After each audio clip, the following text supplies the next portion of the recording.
Bruno Marchand, tout nouveau ou renouveau candidat à sa réélection à la mairie de Québec. Comment allez-vous? Je vais très bien. Ce soir, là, je peux pas mieux aller. La ville a été extraordinaire aujourd'hui et on a une assemblée partisane avec plus de 400 personnes. J'en suis ému. Mais justement, parlons-en. C'était le Grand Prix cycliste. Il y avait beaucoup d'inquiétudes qu'il y ait des dérapages, les manifestations pro-palestiniennes comme il y avait eu en Espagne. Vous devez être soulagé. Oui. On avait confiance. On a un service policier exceptionnel. Notre service de police, nos employés de la ville ont fait un travail colossal de discussion, de trouver des voies de passage, de permettre la manifestation, le droit de dire, le droit de dénoncer, mais aussi la capacité de tenir l'événement. Nos policiers ont fait un travail colossal. Ça s'est bien déroulé. Aucune entrave. Et en même temps, les manifestants ont pu partager leurs propos, ceux qui souhaitent dénoncer. Ça a été, dans le meilleur des mondes, honnêtement, une journée extraordinaire pour Québec. Et en même temps, des images de cartes postales. Je pense qu'il n'y a pas une course cycliste dans le monde qui a des plus belles images que Québec. Je regardais ça aujourd'hui. J'étais comme un enfant devant sa ville. C'était magnifique. Vous étiez moins fier de votre ville dans l'histoire du référendum sur le terrain de football. Avez-vous des regrets sur comment la ville a abordé ça pour se retrouver coincée, adopter un règlement pour renverser le verdict populaire? Ça, c'est pas luisant. Oui, c'est une bonne question, mais non. Parce qu'on vivait sur un règlement d'arrondissement. On a 6 arrondissements à Québec. Et on est chanceux parce qu'il y a une meilleure synergie entre arrondissement et ville qu'on peut avoir à Montréal pour des raisons de diffusion, des raisons de comment ce cadre-là a été fait. Mais ça, c'était un règlement d'arrondissement qui datait de 2007. Fait que oui, il fallait aller au bout des procédures d'arrondissement. Elles étaient limitées. Il y a des citoyens qui ont ouvert un registre, qui ont demandé un référendum. Ils l'ont obtenu, ils l'ont gagné. Mais là, ça allait faire. Ça avait plus d'allure, là. Fait que là, il était temps qu'on harmonise ça comme ville, qu'on prenne les moyens, puis qu'on permette à nos jeunes de jouer. On est une ville qui regarde vers l'avenir. On veut bâtir pour nos jeunes. Mais on va pas leur dire de jouer en silence. Ça n'a pas d'allure, là. Je comprends. Là, vous avez, la dernière fois dans la course à la mairie, vous étiez le candidat improbable. Là, vous avez un bilan à défendre.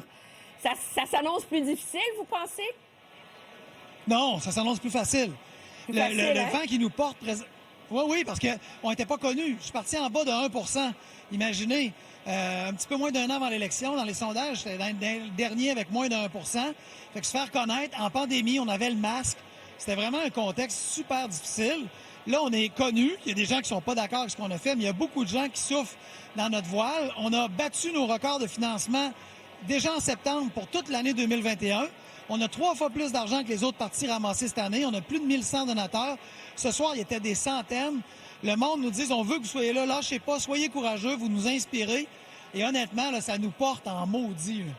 La veille du remaniement, vous étiez en entrevue avec des médias locaux. Vous avez dit que ça prend des voix fortes qui vont défendre les intérêts et les grands projets de la Ville de Québec. Quand vous voyez les ministres qui ont été choisis, est-ce que vous avez les voix fortes que vous vouliez? Bien, l'avenir va nous le dire. Honnêtement, je ne pensais pas pouvoir vous dire oui ou non à ce moment-ci, quelques jours après le remaniement. Mais les prochains mois vont nous le dire. Mais vous les connaissez, ces ministres-là? Là, ils ne sont pas nouveaux. Geneviève Guilbeault, Jonathan Julien, Jean-François Simard. C'est vrai. Mais on a un ministre de plus dans la capitale nationale avec M. Simard, donc on a plus de poids au Conseil des ministres. En même temps, on a tellement d'alliés. Je peux parler de Mme Proulx, M. Girard, je peux parler de Mme Charest, je peux parler de Mme Biron, je peux parler de Mme Duranceau. On a tellement d'alliés qui sont pro-Ville de Québec, pro-Capitale nationale, que c'est pas juste le travail de M. Julien ou de M. Simard. Okay. J'espère qu'ils vont mettre le poing sur la table. J'espère qu'ils vont se battre. Mais notre capitale, on en est fiers. Cette ville-là prend avec audace son courage à 2 mains pour évoluer. On a besoin qu'ils nous amènent ici la solidarité du gouvernement du Québec, le financement pour qu'on s'élève. C'est ça qu'on s'attend d'eux. Mais là, vous avez passé le premier mandat dans le chamaillage sur le tramway. Est-ce que vous allez vous ramasser dans le deuxième mandat dans le chamaillage du tracé du 3e lien? Bien, ça, c'est vrai ce que vous dites. Je pense qu'il n'y a pas une conférence de presse depuis 4 ans où on n'a pas soit parlé de tramway ou de 3e lien ou des deux. Mais on là, avait beau faire une conférence sur la culture. Oui, mais pour un temps, au sens où le gouvernement a promis de présenter son projet, parce que présentement, c'est encore embryonnaire. Nous, on a posé 10 questions. Là. On a dit, attendez, avant d'aller de l'avant, il faut voir les bénéfices pour les gens de Québec. Présentement, on n'a pas de preuve de ça. Moi, je m'attends que le gouvernement nous fasse la preuve de ça. Puis après ça, on va se positionner. Mais présentement, il y a un corridor qui va circuler dans Vanier. Donc, pour les gens de Sillery, pour les gens de Vanier, pour les gens de Saint-Malo, ça amène beaucoup de changements. Parce que j'ai dit, c'est que ce corridor-là, présentement, cette option-là, elle n'est pas réaliste. De mettre une autoroute des Caries en plein milieu de la Ville de Québec, dans un endroit densifié, ça va être très difficile. Ça va séparer des quartiers en deux. Ça va créer des inconvénients dans la Sillery, notamment. Il faut qu'on regarde d'autres options. Fait qu'on va attendre de voir la réponse du gouvernement du Québec. Monsieur Legault, de toute façon, vous étiez à la sermentation du Conseil des ministres. Vous avez entendu là, son discours, son plaidoyer. Ça va brasser. Puis là, encore en entrevue aujourd'hui, on va couper des milliers de fonctionnaires. On va prendre les syndicats de front. La Ville de Québec va être aux premières loges de ces affrontements-là que désire, que prépare le gouvernement Legault. Êtes-vous inquiet pour la cohésion sociale, l'impact dans votre ville? Oui. C'est sûr que dans les choix difficiles que veut faire le gouvernement, pas juste dans ma ville, ça veut dire quoi? C'est quoi qui est inspirationnel? C'est quoi qui nous inspire comme Québécois là-dessus? Heureusement, on est chanceux parce qu'à Québec, ça va super bien.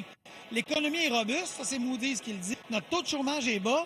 On a des projets, il y a de l'élan. Il y a vraiment un élan extraordinaire. Le monde est bien. Vous voyez les événements qu'on va accueillir. On en a accueilli un aujourd'hui, mais on accueille les championnats du monde, les championnats seniors féminins. Les gens veulent venir à Québec. On est super attractifs. Puis nos finances vont bien. On baisse notre dette. On va devenir parmi les meilleures villes au Canada d'ici 5 ans. Parce qu'on a le courage de faire ça, de faire des choix financiers rigoureux, d'avoir la plus basse taxation, la croissance de taxation des plus grandes villes. On se donne des moyens, on paye moins d'intérêts. Fait qu'on est dans une situation totalement différente. Mais oui, c'est vrai qu'on ne vit pas en autarcie. Puis ce qui se passe au Québec, bien, ça pourrait avoir de l'effet sur Québec. Mais présentement, la Ville de Québec est en très bonne posture. Est-ce que vous avez commencé à essayer de vous réconcilier avec Mme Guilbeault? Parce que ça n'allait pas fort avant, là. Non, pas encore. On ne s'est pas encore fait une date. Mais je ne sais pas si ça va venir, là. On ne sait pas qui va inviter qui. Là. C'est compliqué quand on a à se réconcilier dans un couple. Hein? C'est qui fait les premiers pas? On n'est pas encore là. Fait que vous n'allez pas lui acheter une fougère? Je sais pas. J'y pense. Mais je suis surpris, vous n'êtes pas... Il y a autant d'animosité que ça que vous n'avez pas comme commencé à trouver un terrain d'entente? Bien, c'est notre travail. Je pense que notre travail, c'est... On n'a beau pas être les meilleurs amis du monde, c'est pas ça qui compte. Les gens s'attendent qu'on travaille. Probablement qu'elle vous dirait que je serai jamais son meilleur ami. Je peux vous dire la même chose. C'est pas grave. On n'est pas élus pour notre ego. On n'est pas élus pour notre personne, pour notre jeu. Moi, je vais travailler avec tous les ministres, dont Mme Guilbeault, pour construire cette ville. Elle est ministre et députée de la région, en partie d'un territoire de la ville. Il faut qu'on mette ça de côté et qu'on travaille pour les citoyens. C'est ça que le monde s'attend de nous, c'est ça qu'on doit faire, c'est ça qu'il va falloir faire. Bruno Marchand, candidat à votre réélection à la mairie de Québec, merci beaucoup.